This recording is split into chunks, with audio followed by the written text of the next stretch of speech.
So I was struck by the tone of moral outrage by many people who I assume are fans of Millennial Woes. I didn't know he had fans. I realized there were people who enjoyed his videos, but apparently he's right in his farewell statement that he has a lot of people who look up to him. I had no idea that anybody looked up to Millennial Woes. I didn't know that he had fans. I always knew him as someone who sent dick pics to women and got them to send naked pictures to him. That was the first way that I heard of Millennial Woes, and so that's always kind of been the prism through which I viewed him. So I had no idea that he had fans. And then there are all these people outraged that anyone would talk smack about Millennial Woes, or they say it's kicking him when he's down, or the mildest criticism, or what's the other thing that I'm getting? It's like, how dare you? He's a fighter for nationalism. He's a fighter for his people, or he's apparently been doing all this amazing work for helping people with self-improvement. So I'm kind of struck by the comments of moral outrage that I've received on my videos for any discussion of Millennial Woes. I was amused by his farewell statement because I found it pompous and out of touch with reality. So is it wrong to gossip about Millennial Woes? Is gossip bad? Is gossip evil? Or is gossip good? Or is gossip morally neutral? So I'm thinking about that because I've been in a lot of 12-step programs, worked the 12 steps, multiple occasions. And step 4, we take a complete and thorough moral inventory where among the things that we do is we come to terms with harms that we've done to other people. And so with step 8, we become ready to make amends for the harms we've done others. And one of the most frequent harms that people think they've done to others is that they've gossiped about other people. It's like, oh, I told my sister that our mother was too sensitive. Or I told my friend that my boss was a jerk. Or I told my second best friend that my very best friend was a sloppy eater. Or I told my third best friend that my second best friend was having an affair. So if it's already known that she's having an affair, you haven't done any harm. So in almost all these instances, you're not doing any harm. So it's one of the biggest ways I notice when people work the 12 steps that they're out of touch with reality over how much harm they've done. So let's say you write in a YouTube live stream, Luke's show's getting boring, or notice nobody's watching Luke Ford anymore, or wow, Kevin's getting 10 times the audience that Luke is these days, or Luke's show sucks. That's not doing me any harm. I am not in the least harmed by that. If you say, Luke's really getting old, or he's looking haggard, or his hair is thinning, or he needs to get into shape, or he's a slob, he's full of himself, he's narcissistic, he's out of touch with reality, you're not doing me any harm. I am not harmed by those comments.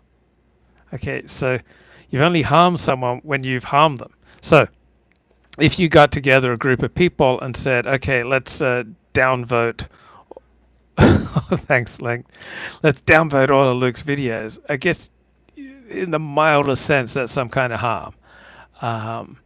Let's say you got together and say, okay, let's get together 20 guys and,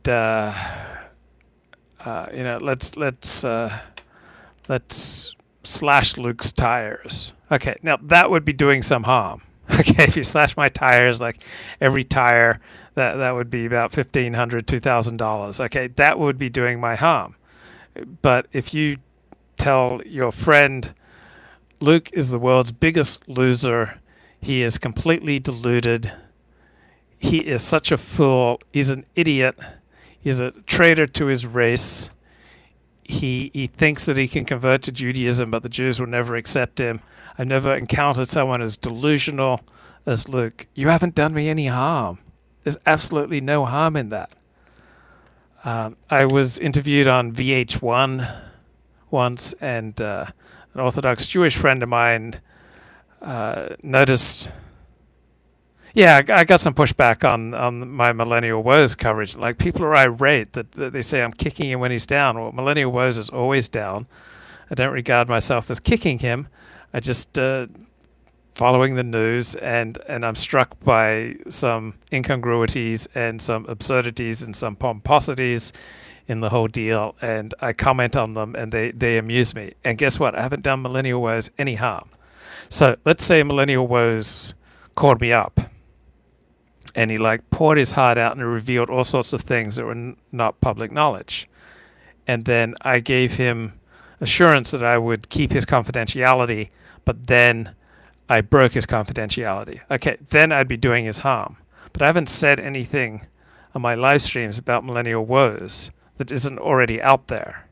Okay, so if you don't say anything in a chat or in gossip that isn't already widely known, you haven't done anyone any harm. Now, if you run into Millennial Woes at the pub and he's talking to a group of people, and you go in there and you say, you're a pompous twat, or something unkind, then you've done him harm, because you've hurt his feelings. So you should never say things to people. You should not use words to do harm. But if you just relate on the internet something that everyone else has already been talking about, and there may be some angle that you find particularly amusing, Millennial Woes is not harmed by that. So I don't think you should go out and be a jerk.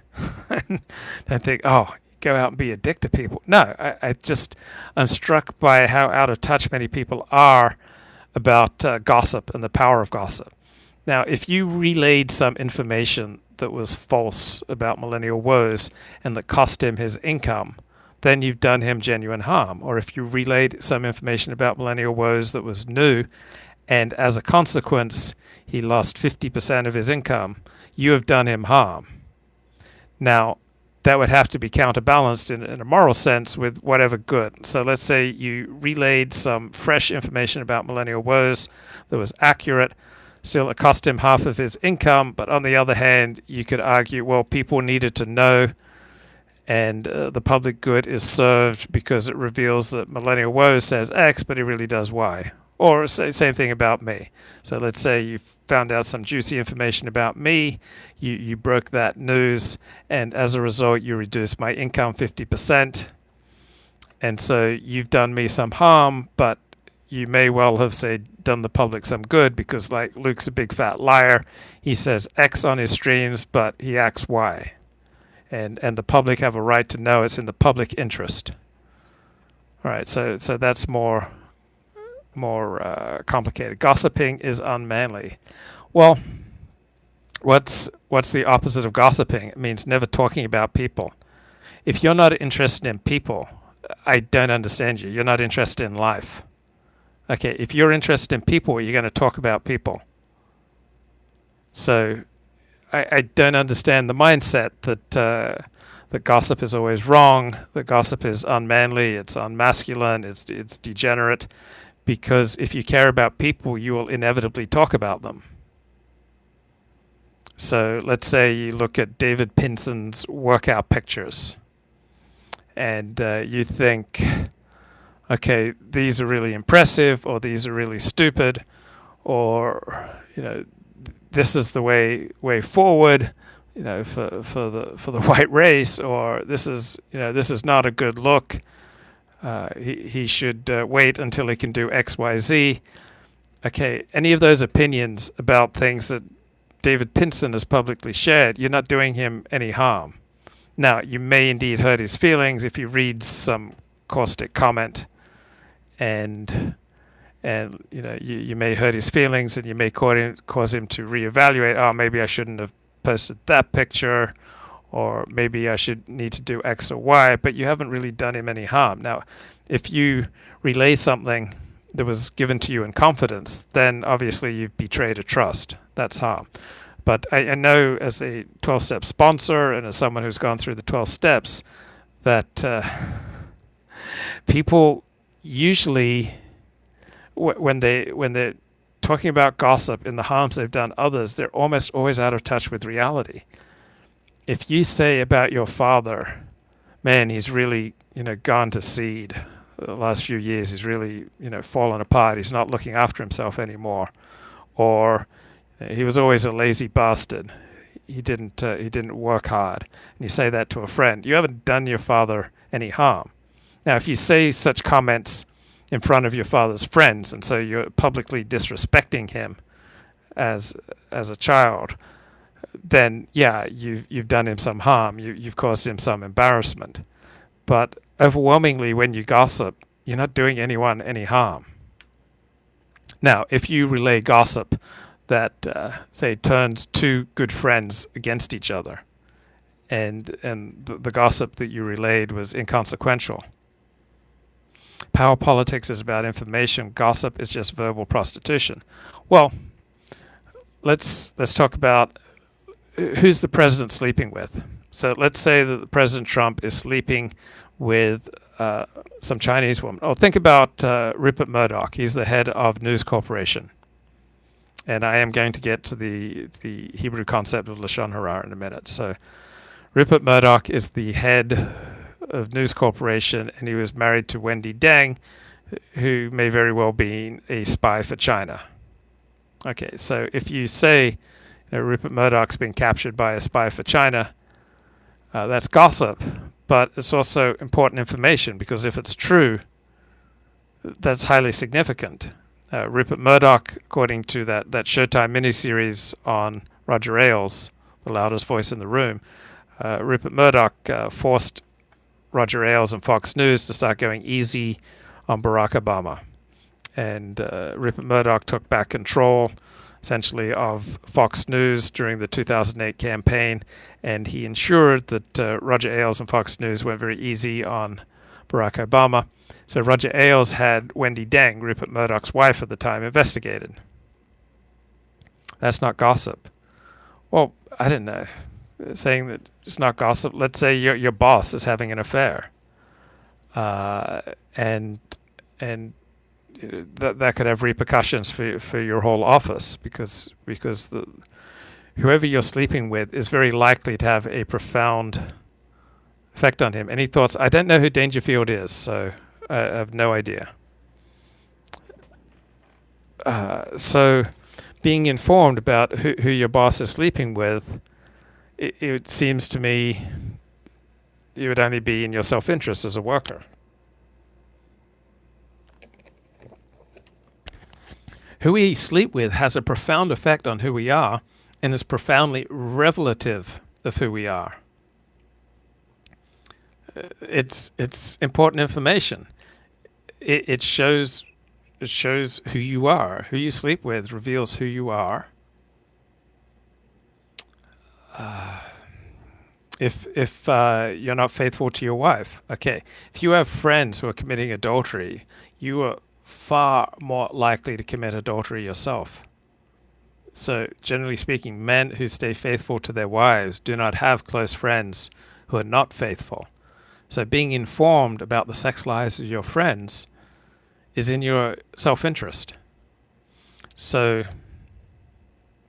I'm just thinking out loud here. So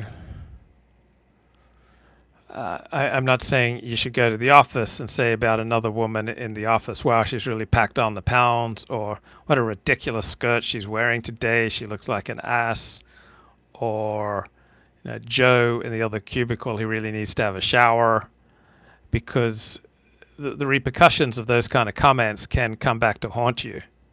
But if there are no negative repercussions to your comments, you haven't really done harm. So I think most of the time when we feel guilty about gossiping, it's not in touch with reality. Men who keep their vows usually distance themselves from friends who do not. Absolutely. Absolutely. That's why it's in your interest to know the moral conduct of your friends. Like if you have friends who cheat in business, then that's probably going to have some kind of effect on you. It's going to affect your how you gauge them, whether or not you want to do business. So if you're going to do business with someone, you're going to want to know everything relevant about them. So I'm just thinking out loud. There are forms of gossip that do harm, demonstrable harm. Okay, so if you can point to demonstrable, needless harm that your words have caused, then you have amends to make. Okay, where does one draw the line between chit-chat and tittle-tattle? You don't. There's nothing wrong with chit-chat or tittle-tattle unless you can concretely point to harm done. All right. So give me an example. All right, give me an example. But if you can't concretely point to harm done by your words, then it's not serious enough for you to need to make amends. And it's not a serious moral issue. So if you talk about, I don't know, George Clooney, is he gay? Okay, you haven't done George Clooney any harm. Right, that it may not be the greatest use of your time, but you haven't done him any harm. So gossip is human nature. It can only be kept in check via impulse control. So yeah, saying something is human nature, murder is only human nature, rape is only human nature. So everything that human beings can do is human nature. So I want to challenge the concept that the gossip is some bad sin. All right. So Claire is asking about Lashon Hara. So Lashon Hara refers to a Hebrew concept known as the evil tongue. And there's a verse in the Torah that says, do not go about as a tattletale in your community. So yeah, don't go about as a tattletale in your community in ways that are going to cause repercussions. Okay. So the main thing is there concrete harm done? So Claire says the laws of Lashon Hara in Judaism are so strict that you're not even supposed to relay something that's true. So let me give you an example. This is not quite true. So just before I was due to complete, or I hoped to graduate from my conversion to Orthodox Judaism, this leading rabbi in England got quite upset with me because I'd listed on my blog 5 well-known rabbis, Orthodox rabbis, who were converts to Judaism. Generally speaking, it's quite rare for converts to become Orthodox rabbis. So this rabbi is a famous Kiruv outreach rabbi in England, Y.Y. Rubenstein, if I recall. He said, please remove me from your list. And I said, no. And he said, well, you must, because it says in the Talmud that you're not allowed to remind a convert to Judaism that he is a convert because it could cause him pain. I said, that's in face-to-face interactions. That's not a overwhelming moral stance that then destroys the ability to do journalism. And he said, well, you just don't know the Torah. Give me the name of your rabbi. And then he went off and he recruited other people to give me a hard time. And so because we ended up having a mutual friend, another rabbi, I said to Rabbi YY in England, okay, I'll take it all down. And he said, no, I don't want you to take it down. I need you to realize the complete wrongness of your ways. Harm is saying person X or person B's husband walk into a hotel with another person, absent finding out who before spreading a bunch of twaddle. Yeah, maybe not. Possibly. One example there is I know a woman in the Orthodox community. She went to lunch with her brother. Then people started gossiping about her that she was having a lunch with a man who was not her husband. They didn't realize it was his brother. Okay, so that's stupid. Okay, you see a woman in your community having lunch with someone who's not her husband, and you immediately jump to, oh, this is very suspicious and morally troublesome. And when it turns out to be the woman's brother, okay, that's really petty, stupid behavior. So this rabbi, even though I was willing to walk away from the dispute in deference to a good mutual friend of ours, he wanted to just continue hammer and tongs. He was going after every rabbi I knew, and he just started he says, I'm going to rewrite your Wikipedia entry. Yeah, gossip has a utilitarian function. It's an informal, entertaining to ascertain a person's character. So he said, I'm going to, because you've done this to me, you've listed me as being a convert to Judaism, which was accurate. I'm going to rewrite your Wikipedia entry. I'm going to sue you in Jewish religious court, and I'm going to sue you in a secular court. And so, and he said, I've been sharing excerpts of our email exchange with various people in the Orthodox Jewish community. Said, whoa, you've been sharing our private emails with other people without my permission? Okay, then I'm just going to publish all our emails. Because when you have private conversations, there's usually kind of an implicit understanding that it should be contained. When you start sharing private conversations, particularly when they're over a matter which is turning to a pretty strong conflict, then you're amping up the intensity of the conflict. So I just published all our email exchange on my blog, and I'm told by third parties that he ended up looking pretty stupid. So on the other hand, I'm looking forward to completing my conversion to Orthodox Judaism. And so I had to face that the head rabbi who'd be overseeing my conversion to Orthodox Judaism would now, first of all, he would have to adjudicate this dispute I had with Rabbi YY in the UK. So I was willing to go to the mat because I was sure that I was on firm halakhic ground. So halakha refers to Jewish law. And so I thought that there was a communal interest in knowing which rabbis are converts to Judaism, because there are many tasks that a convert to Judaism as a rabbi cannot do. For example, he cannot participate in a Beit Din, which adjudicates whether or not someone can convert to Judaism. So there are many things that a Orthodox rabbi who converted to Judaism cannot do. So I thought it's in the community's interest to have this information out there, and that's a great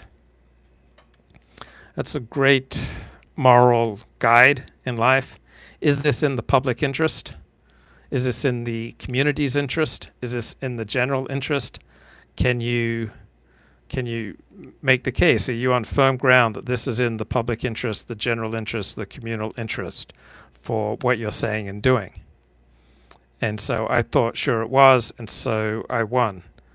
Okay, in that dispute, he realized he appointed a religious lawyer to go through the Beit Din, the Jewish legal system, to go after me, and gave up when he realized that he had a very, very difficult path to go to win. A Beit Din, a Jewish law court, will very rarely, if ever, force someone to take down information that they've posted publicly that is accurate.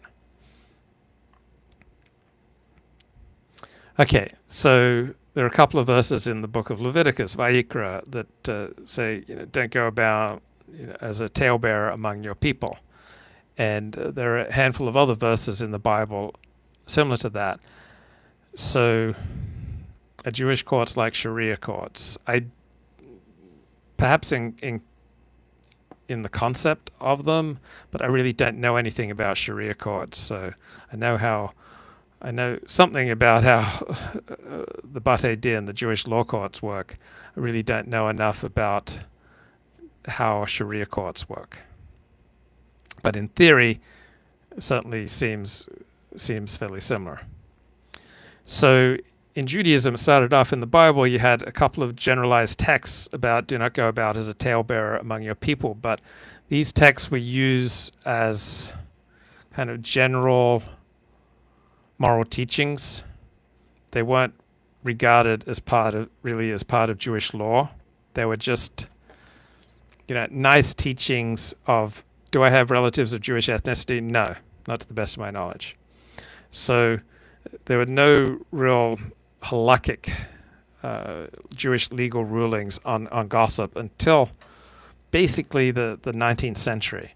So Judaism was about 3,000 years old before gossip was really written out in specific detail. And how it did that was that there was this rabbi in Eastern Europe in the 19th century who became known as the Chafetz Chaim. That's the name of his most famous work. Who is it that desires life? He who keeps his tongue from speaking evil. So he wrote a book about Lashon Hara, evil speech. What he did is he took all these agadata. So there are two streams in the Jewish tradition of the text. There's agadata, which means stories, and halacha, which refers to law. Okay, so what the Chafetz Chaim did is he took all these stories in the Jewish tradition about not being a talebearer. That's how the Jewish tradition dealt with gossip until really the 19th century, approximately. The Jewish tradition didn't try to legislate against gossip. It was just a broad admonition. And so he took all these stories about gossip and why it's not good to gossip, and then he turned them into dozens and dozens of specific laws. So he took a gadata and turned it into a halacha. And so his peers laughed and laughed at him. They thought it was absolutely ridiculous. But Chafetz Chaim is now regarded as the great authority on Lashon Hara, which is hilarious because his approach is completely absurd. You can't take agadata, stories, and then turn them into laws. But many Jews don't know much about Judaism, and so they assume that the Chafetz Chaim is this authority on law, and that there are dozens of very specific laws in Judaism against Lashon Hara. But this is absurd. This is all based on this fake move by this rabbi of turning agadata stories into laws. Stories don't constitute laws. Stories don't make for law. Stories are stories. Okay, I can tell you stories, and there's a lovely poem on the Statue of Liberty, but strange ladies standing in harbors, bearing poems, are not a sound base for an immigration policy. And various lovely, inspiring stories in the Jewish tradition are not the basis for legal rulings on what is permitted speech. But most Jews are ignorant of the Jewish tradition, and so they just heard that Lashon Hara is a very big sin, and they don't think about it, and so they just accept it, and they think that this rabbi, the Chafetz Chaim, is some great big authority on Lashon Hara, and it's all based on absurdity and nonsense and foolishness.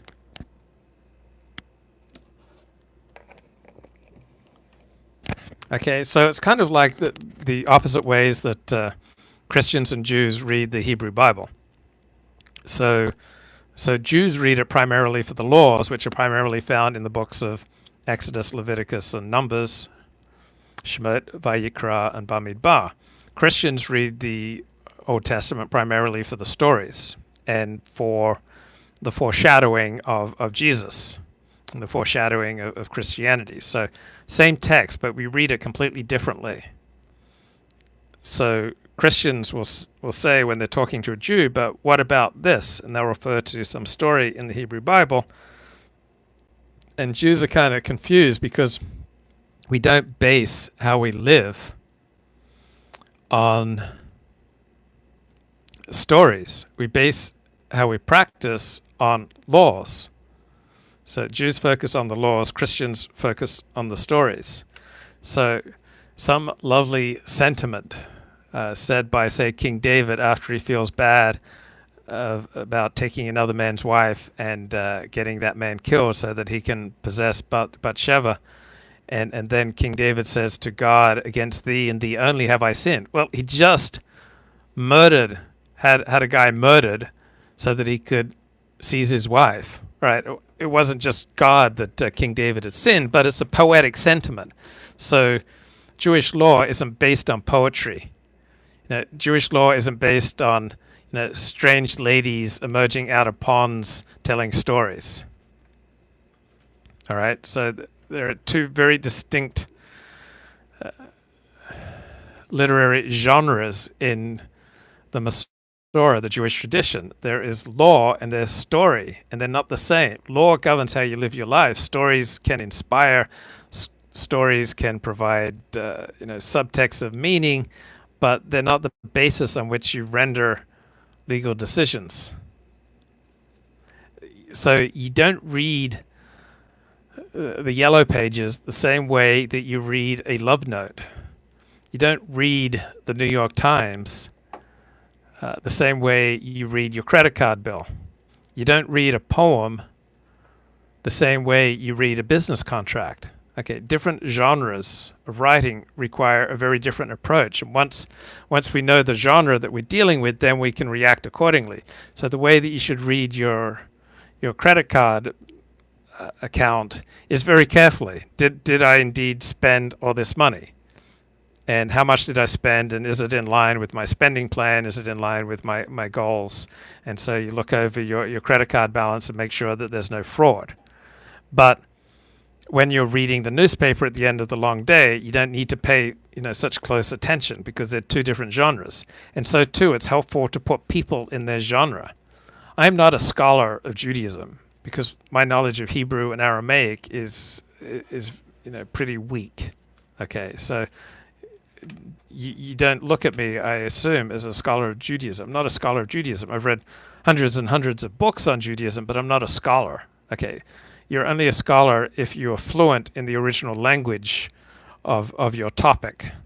So if you really wanted to know about what does Judaism have to say about Lashon Hara, you would consult with someone who was learned in the text in the original language. Okay, I'm just giving you an outsider's amateurish understanding.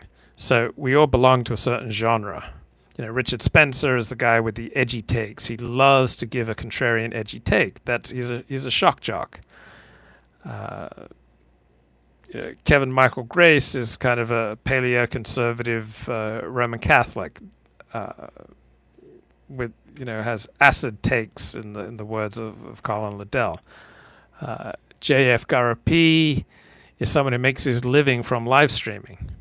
So when you realize that he makes his living from live streaming, he needs to come up with a provocative show every day, and he needs to take a stand. Okay, what drives viewership are people with a passionate opinion, right? That's how you get the most views. You're very passionate about your opinion, and the way you state your opinion just grabs people so that they're then drawn to watch you. Okay, so the type of communication that he does for his live streams is very different from the postdoctoral research that he did at Duke University. To keep his live streams humming, he needs to come out with strong opinions every day that grab people. Okay, but that doesn't mean that he knows anything about what he's talking about. But he just needs to sound like he knows something about what he's talking about.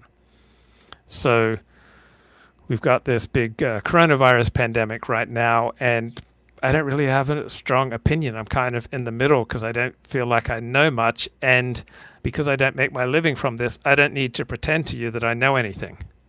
I don't need to come on here all fired up to try to maximize my viewers because I'm depending on this to make my living. Instead, I can come to this with what I think is my integrity, that I don't really know much. This is an interesting perspective, and this opposite perspective is equally interesting to me. Okay, so I don't have to come on here and generate, talk radio type intensity because I'm not depending on this live stream to make my living. So I'm doing this as a hobby, as opposed to people who are doing this for a living. Those who are doing it for a living, they have to come with, hot, hard, strong opinions, even if they know absolutely nothing, but they need to project that confidence that they really understand what's going on. I don't need to do that, and I don't do that, and so I don't produce a live stream that's going to get hundreds and hundreds of viewers every time, because I come on here and say, I don't know really very much about this topic, but I'm kind of curious what you know. Do you have any recommended links? I don't think I have any special insights here, but I'm terribly interested, but I don't know much. All right. So just as different forms of literature, from an electricity bill to a love note, belong in different genres, so too people belong in different genres. And once you correctly ascertain what genre someone in, it's much easier to relate to them. And that way you're going to be much less disappointed. Okay, so every religion of which I'm aware condemns gossip. Every traditional way of life of which I'm aware condemns gossip. Probably none do it in as minute a detail as Judaism. But in general, it seems to be taken for granted by elevated individuals that gossip is bad.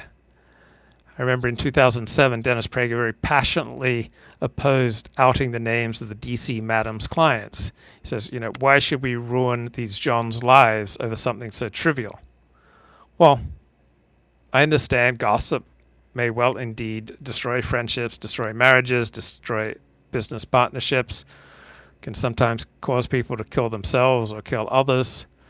But most of the time, seems to me, the damage that is blamed on gossip belongs more appropriately on the people who acted badly. So if millennial woes acted badly, and that's what's causing the hullabaloo, then that's primarily on millennial woes. It's not on me or you who's talking about his bad behavior.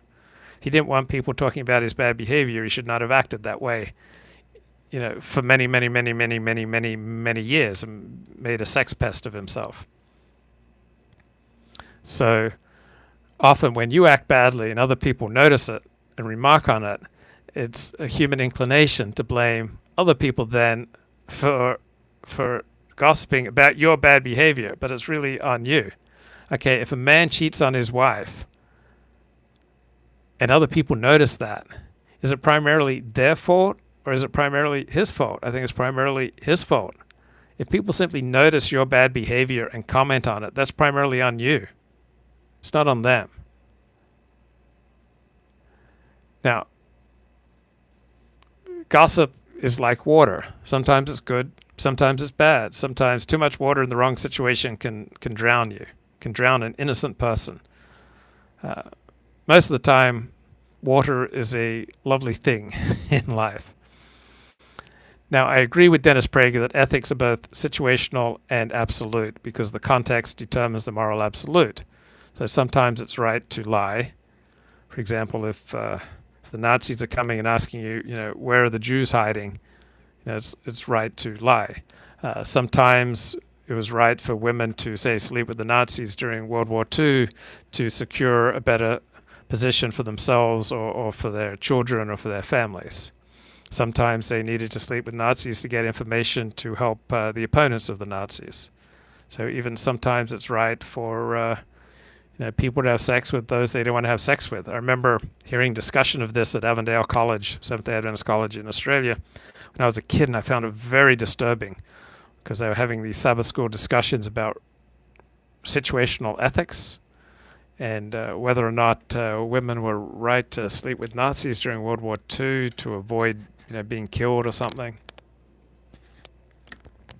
It was a very disturbing topic for a 9-year-old or a 10-year-old. I did not like it then, but I'm 53 now. I feel like I can deal with it. Okay, so there's no escape from making moral judgments and deciding when to speak, when to keep silent, when to act, or when to hold back. So I'm looking here at ABC News had an article in 2005 quoting a research psychologist. If we listen to gossip, we can learn what people find offensive, or what people find acceptable, and what they don't find acceptable. So it's a way to learn how to be a better social actor. So gossip often plays an essential role in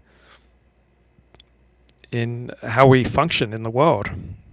Gossip tells us what's acceptable and what's not acceptable. So it's worth paying some attention to gossip. The accuracy of gossip may not matter as much as how often you engage in it. Gossip humanizes people. When people on the street can be like, oh, she's so rich, she's so beautiful, she's famous, she seems to have everything, but oh wait, her fiancé cheated on her too. So, yeah, gossip can be good for you. Knowledge is power, and gossip is powerful currency. Best piece of gossip always has a little bit of scandal involved, and it's a little bit salacious.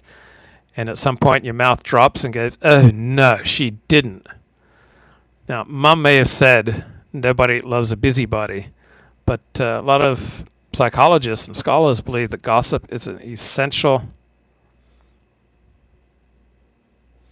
Yeah, I don't have an opinion on Millennial Woes, whether he's a good man or not. He certainly does not strike me as a bad man. Okay, I get no vibe of evil from that guy. He's certainly not an evil man or a bad man from the vibe. So maybe a little bit socially awkward. May have been a little bit inappropriate. So Mum may have said no one loves a busybody, but frequently gossip is a healthy, essential tool in helping people navigate life, work together, and define who's part of your group and who's not. So 64% of gossip mavens said they learned something while they exchanged secrets and that the information applied to their life.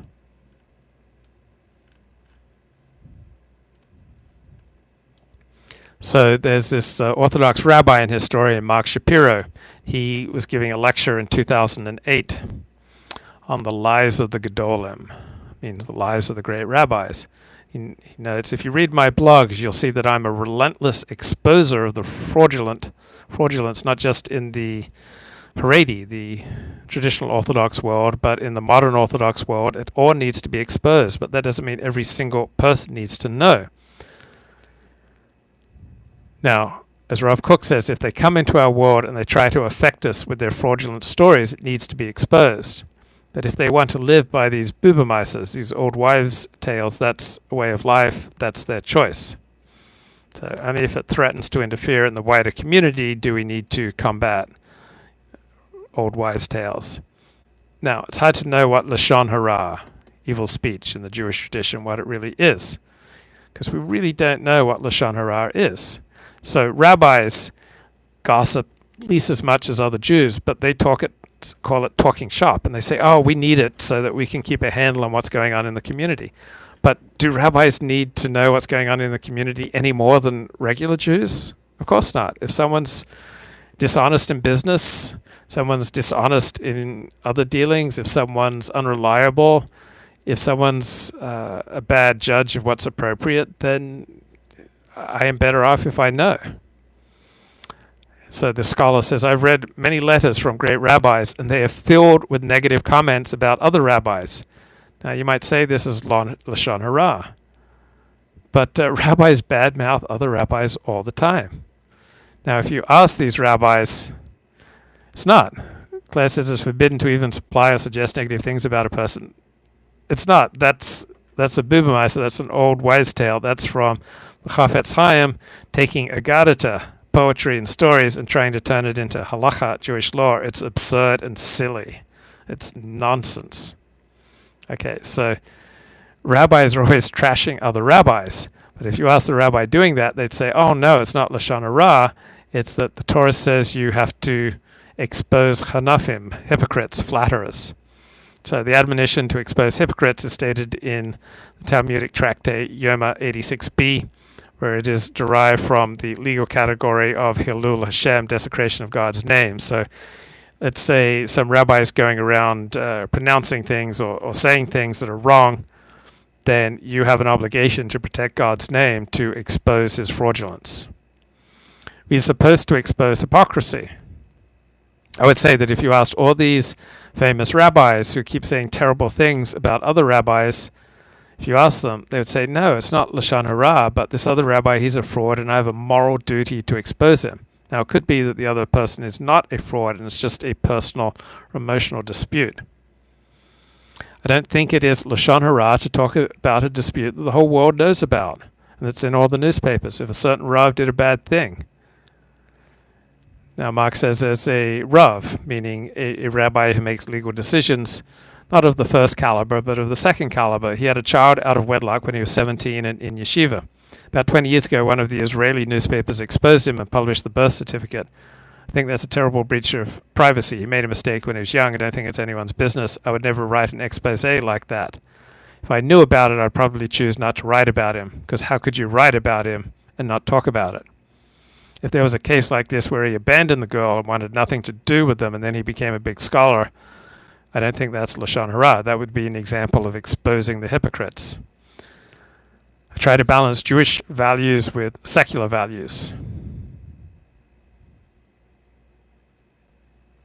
As a secular historian, you go into a grave and dig up the body if you need to.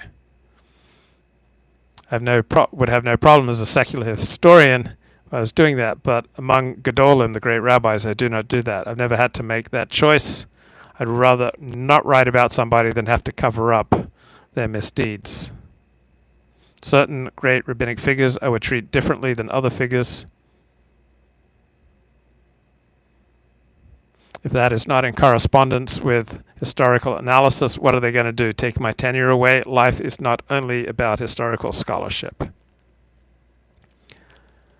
And the New York Times has an article here, also in 2005. Have you heard gossip has a purpose? So it quotes one teacher where she says she was getting running commentary from her fellow teachers on the sexual peccadillos and classroom struggles of her colleagues. To be honest, it made me feel better as a teacher to hear others being put down. I was out there on my own. I had no sense of how I was doing in class. The gossip gave me some connection. It felt like it gave me status, knowing information, being on the inside.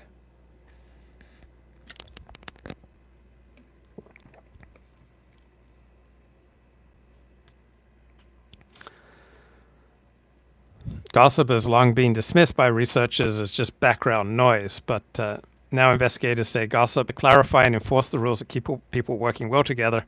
Also circulates crucial information about the behavior of others that cannot be published in online manuals. So if millennial woes has incurable genital warts, this is information the public should know if he's going out, having sex with people and infecting them. All right, that's in the public interest. So gossip offers a foothold for newcomers in a group and a safety net for group members who feel in danger of falling out. Gossip is a sophisticated, multifunctional interaction that polices behaviors in a group and defines group membership.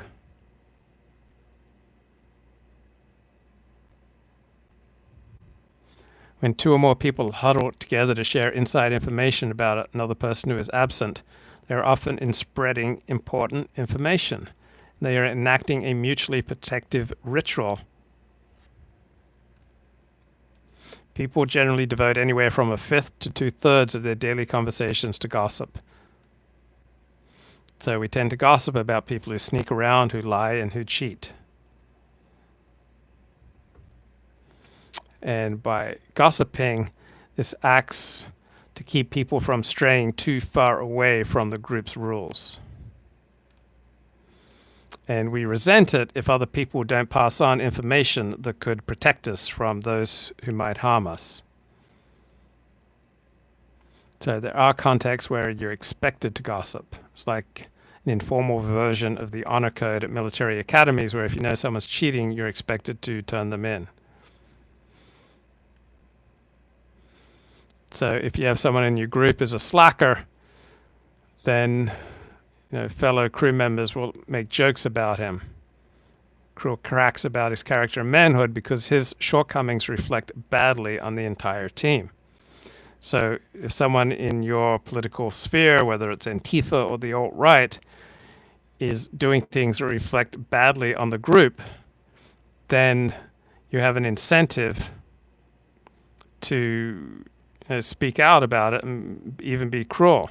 So Greg Kreitzer, an author, his life was forever changed when someone yelled at him, "Hey, fatso." He was so humiliated by that experience that he lost a bunch of weight and wrote an important book on fat. So gossiping too little may be at least as risky as gossiping too much. Scuttlebutt is the most highly valued social currency. A good scoop spreads through a room like an illicit and irresistible drug.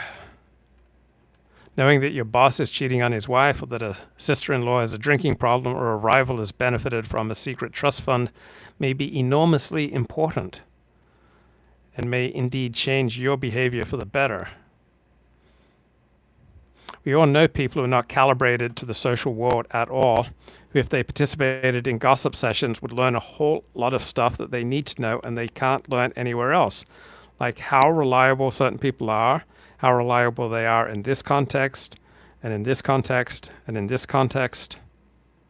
So not participating in gossip may well be unhealthy and abnormal. Talking out of school also buffers against low-grade depression.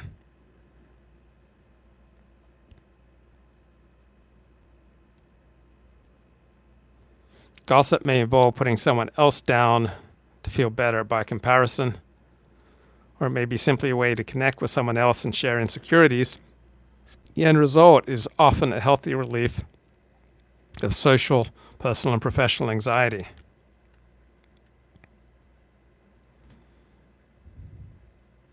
Adept gossipers usually sense which kinds of discreet talk are most likely to win acceptance from a particular group. For example, a close-knit corporate team with clear values, working late hours, tend to embrace a person who gripes in private about a colleague who leaves early, but shun one who complains about the late nights. Widely dispersed sales force may lap up gossip about colleagues, but take it lightly. It's hard to judge how gossip will move through groups that are split into factions. Infidelity will eventually catch up with you. One of the lessons from gossip. So, unless you acknowledge how powerfully good gossip can be, then you're not really confronting the issue in a mature way. So almost all religious texts I read just condemn gossip, and they give short shrift to the moral necessity of gossip, which protects innocent people from predators. So by so doing, religions ignore reality, and thereby they impede progress towards a better world. Primary reason that gossip has a bad name is that the benefits of gossip are diffused among many people. Though they are better informed, they have little incentive to speak up for the value of gossip, while the price of gossip is usually concentrated on individual subjects who have a huge personal incentive to try to tamp it down, to protect their reputations, to try to hide the bad things that they are doing. So let's suppose there's a rabbi who's very physically affectionate, but not a predator. He just hugs people a lot and makes some of the people he hugs uncomfortable. Now, gossiping about this overly huggy rabbi would be damaging to the rabbi, but it would protect those who do not like to be hugged by such people. And the rabbi could then take this gossip as a form of reproof. He could learn social cues, he could reform his ways, but probably the most likely reaction he would have is to get angry and protest vigorously that he's done nothing wrong and that this gossip is evil and it's humiliating him unnecessarily. So the English word gossip originated as godsip, meaning a person related to one in God or a godparent. Till the 1800s, gossip denoted friendship. Today, gossip is defined as chatty talk, the reporting of sensational or intimate information. If people aren't talking about other people, it is a signal that something is wrong, that we feel socially alienated or indifferent. For a real understanding of our world, of our environment, of our group, of our people, gossip is essential. Its primary function is to help us to make social comparisons. If we read bad news about celebrities or get into the gruesome details of our neighbor's misery over a cup of coffee, our own problems begin to pale in comparison. Many people may gain from being gossiped about. Targets of gossip are made more human, more easy to identify with. So there's a saying that you're only a member of a group once people begin to gossip about you. If people in your group don't gossip about you, you're not really a member. I remember a professor relayed that to me in synagogue, and he says, "You're a member of the group," meaning people are gossiping about me. I remember I once walked into a group of people who were all talking about me. I didn't know it. I was kind of sad that they hadn't included me in their reindeer games. They were all kind of taken aback when I turned a corner, and they said, "Oh, we were just talking about you."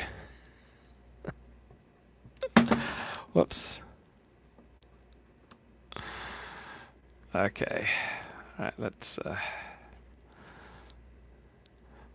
try to get a handle on things. So So there's Ricardo. So if I say about Ricardo, he's not as good as baseball coach as he thinks he is, I haven't done Ricardo any harm. If Ricardo says, Luke's show is boring, he hasn't done me any harm, right? So this kind of gossip, most gossip like this, is just harmless. It's just giving me cues, such as, my show's gotten boring, or, Ricardo may have an overinflated view of his own coaching capabilities, or it just may be totally wrong. So gossip lets you know the limits on personal behavior. So sending out dick pics to people who don't want them, and then people gossip about what you're doing, that's letting you know that it's not a good idea to send out photos of your big fat, guard rod to people who don't want them. If you move into a community and your neighbor tells you how the previous homeowner never disposed of his garbage properly, this gossip is letting you in on something important. Okay, if someone says, you don't want to have, you don't want to do business, you don't want to get into business with so-and-so, he's an alcoholic, this is important information. You need to know whether someone you're about to enter a partnership with is an alcoholic.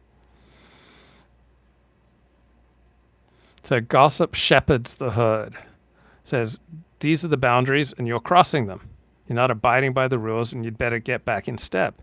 So if you're Antifa or if you're alt-right and they're leading members of your group who are behaving in ways that are unbecoming, then you have an incentive to gossip about them and thereby hope that gets back to the person so that they get their behavior back into line. Where does gossip become destructive? Well, it should be obvious when it does destruction. Okay, if people who know you, Ricardo, got together and spread information that halved your source of income, okay, that's done you significant harm, whether what they say is true or not. So that's become destructive, and unless they have really, really good reasons for so doing, unless it can be demonstrated that what they've done is in the public interest, that's destructive. Okay, so when does gossip become destructive? When it's obvious. Okay, if we talk about things that are publicly known about millennial woes or publicly discussed about millennial woes, we're not doing millennial woes any additional harm. Okay, that information's already out there, right? But if millennial woes confided in you and you promised to respect the confidentiality of what he said, and then you broke his confidentiality and you exposed things that he said to you in confidence, then you are doing something destructive. But if you repeat a comment you read on 4chan Paul in a YouTube live stream, you're not doing him any harm. But if you run into him at a pub and he's having a nice conversation with three people, and then you say, hey, Wozy, I hear you've got incurable genital warts, you've done him harm. On the other hand, if that prevents people from contracting some incurable disease, and I don't know, millennial woes' STD status, so I'm talking about a hypothetical here that's been widely discussed. So if you prevent people from getting, say, an incurable disease or a nasty disease by gossiping about someone, you've done something good. But if you gossip about someone and relay inaccurate information that turns out to harm them, then it's been destructive. So gossip lets people know boundaries, lets people know limits, lets people know the rules, lets people know when they're getting out of line. If you want to know who to avoid at work or in your neighborhood or on YouTube, okay, if you want to know who the leaders of your group love and who they loathe, who to go to when you need help, what it really takes to get a promotion or a raise, how much you can safely slack off in the workplace, you better pay attention to the company grapevine. Gossip tells you who's in, who's out, who's hot, who's cold. If you're worth being talked about, you're a member of the group, you're in. If you've got valuable information, you're in. Now, generally speaking, kids' gossip is much more cruel than that of adults. But these cruel comments are often quite effective because the target learns important information that he's not invisible to the rest of the world. So if he's been dressing badly, if he's a cheater, if he's a liar, if he's a sneak, if he smells bad, he needs to get that information even though it may be painful to hear. Gossip is a Rorschach test. If you look at the nature of someone's gossip, you can find out what concerns them. People who gossip rank high on the anxiety scale. Not only do they disclose more, but the anxious are on the receiving end of gossip more often and more likely than those less anxious to consider the information crucial. Gossip can introduce subtly destructive energy into a social group. Sure, but what distinguishes it from being destructive versus constructive? So when people are gossiping about us and it makes us feel bad, we're very likely to say it's destructive, but it may very well be painful information that we need to hear. It's legally defamation per se to publish that someone has an STD if they don't. Yeah, but also what needs to happen is they need to have a reputation that can be tarnished. Millennial Woes does not have a reputation, can be tarnished. Okay, if two members of a group talk about a third member, it can create factionalism. Maybe, but also, okay, let's suppose that Holly and I talk about Ricardo and we say, wow, Ricardo's just over the top in his online comments, man. He's just, he's lost the plot. He's just, he's gone completely unhinged. I'm concerned about him, but I know he's not going to listen to me, and he's not going to listen to you. But who's another party that might have some influence over him? Or no one. He's headstrong. Ricardo won't listen to anyone. He's gonna just blaze his own trail, and he's been poisoned by the alt-right. So yeah, if I've got a problem with Ricardo, ideally I take it out with Ricardo privately, right? That is the ideal way to operate. But we don't always have the energy to do that. So if there's someone at work who smells bad, consistently smells bad, it's a very awkward conversation to have. You'll probably say, wow, Joe, why does he always smell bad? Hasn't he ever heard of deodorant? So ideally you'd go directly to Joe, but you may not have the fortitude or the energy. Okay, we gossip about people we care about. So if I never gossip about Ricardo, it means I don't care about him. Luke and I carry out our private conversations in public. Right. If I never talk about Ricardo, it means I don't care about him. Right? We only talk about people we care about. We wouldn't talk about Millennial Woes if we didn't care about him. We don't bother talking about people who don't matter to us. We would not talk about Kevin Michael Grace if he didn't matter to us.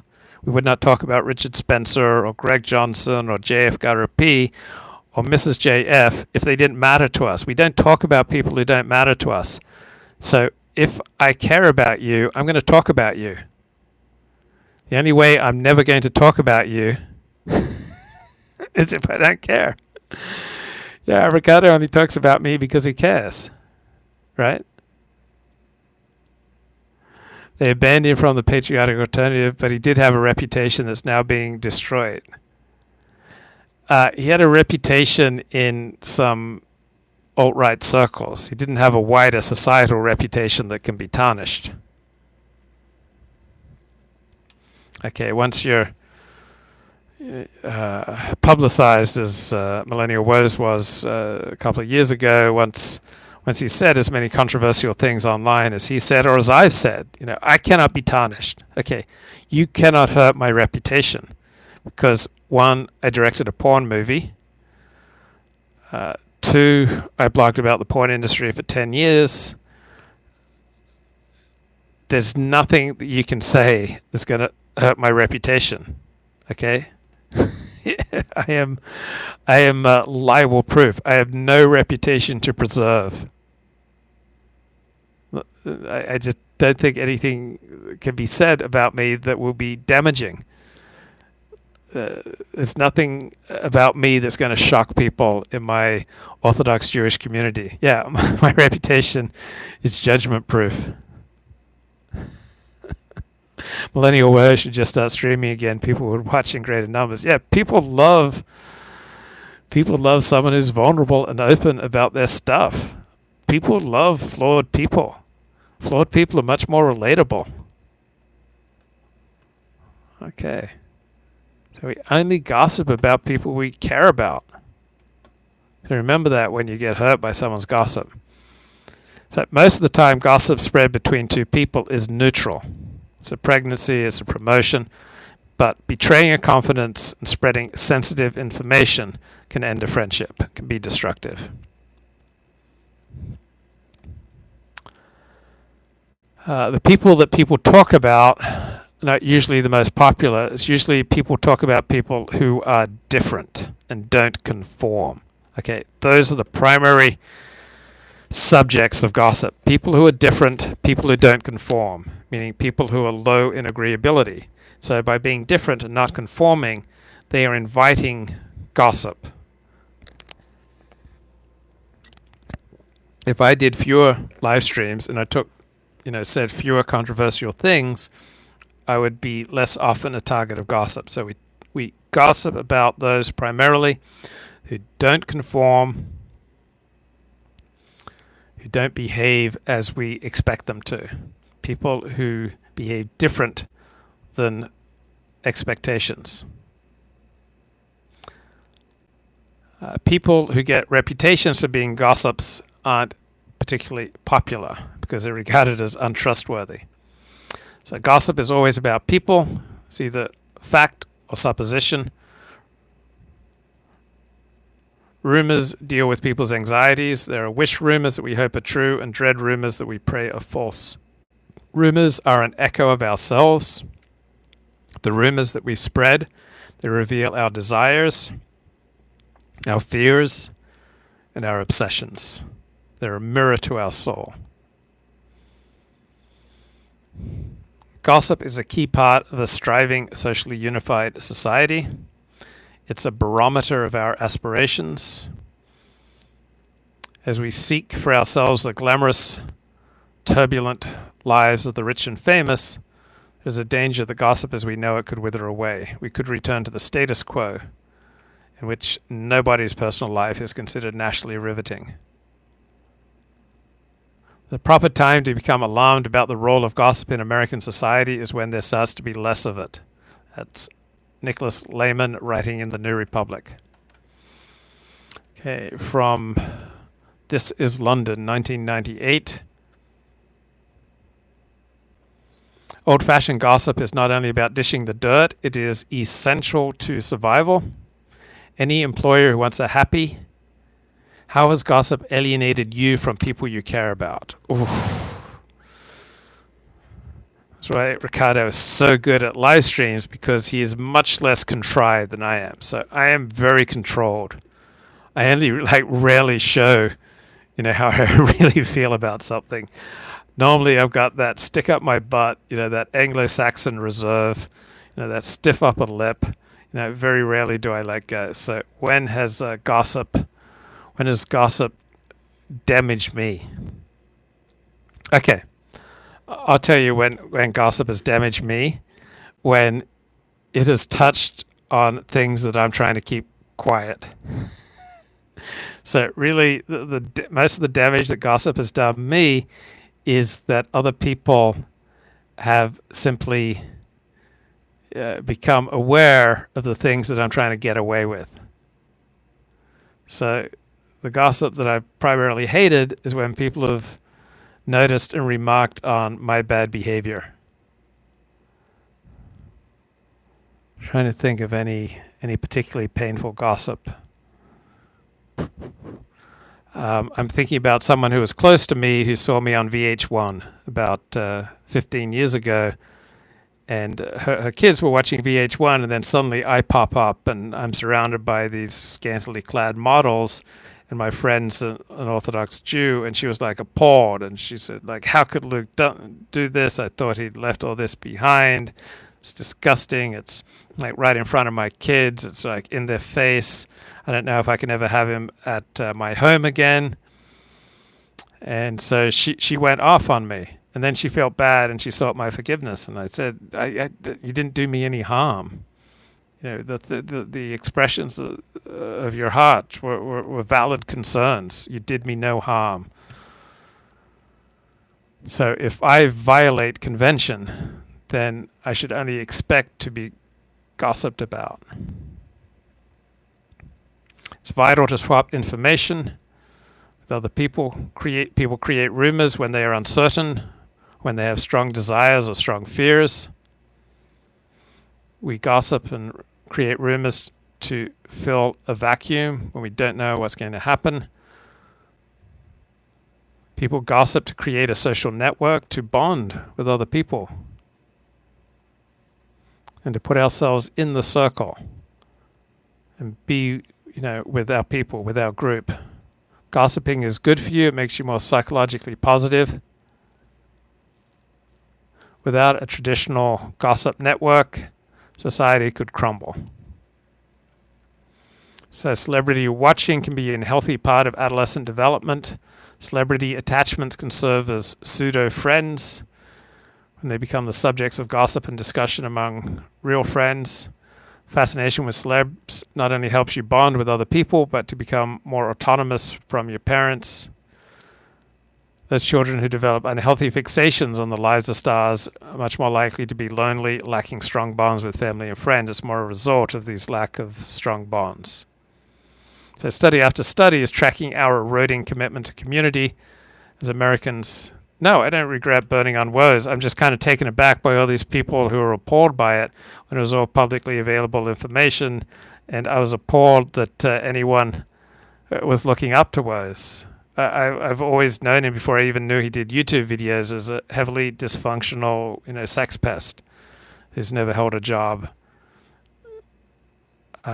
He's very talented at what he does. In many ways, far superior live streamer to me, far better at video editing. So this is nothing about me being better than him.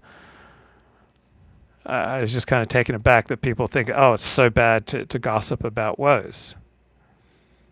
What's the line between innocent gossip and sinful gossip? It's only sinful if you do significant harm to someone who does not deserve it. Unless you can point to concrete harm, it's trivial. It doesn't matter.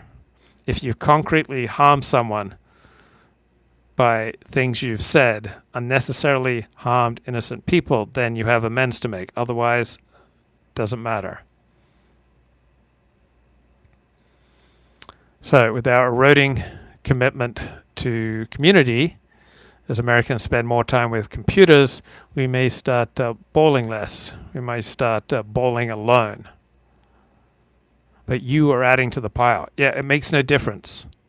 Okay? It makes no difference. Let's say I go out there and I'm arrested for soliciting a hooker. Okay? Whatever you say about it will make no difference because there will be dozens of other people saying similar things or worse. Yeah, it does in your imagination. Like in your fantasy world about what matters, it's really significant. But in the real world, it makes no difference. But in your imaginary world, it's very, very significant. In the real world, between flesh and blood human beings, it makes no difference if you gossip about me being arrested for soliciting a prostitute. It will make no difference. So, sports gossip is a way that men tend to break the ice. Whispering about the lives of others has always served as a finely tuned social warning system that helps people avoid the inevitable pitfalls of life. Did you hear who she hooked up with? Did you know this guy's got incurable genital warts? Can you believe that he did that to her? How could they have fallen for him? So gossip warns us about bad guys, sad guys, dangerous guys.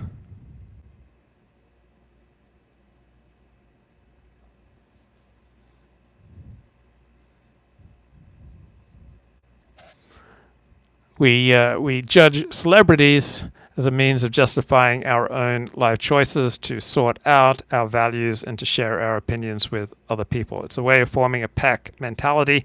It's another way of saying it's a way of forming bonds and deciding on boundaries and ethical strictures and which need to be respected and which are being violated.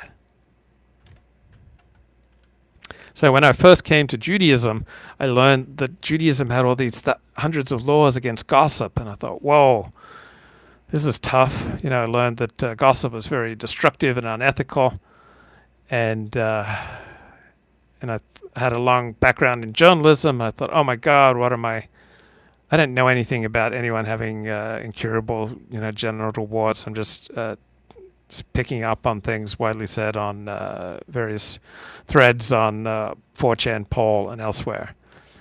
And so I even reproved my stepmother for gossiping, kind of embarrassed about how unhinged I got, but I didn't have the proper understanding who the most pathetic white nationalists ranked them. There's so many. Well, we could have one list for neo-Nazis, one list for criminals, one list for sexual degenerates. I read this book called Good Gossip.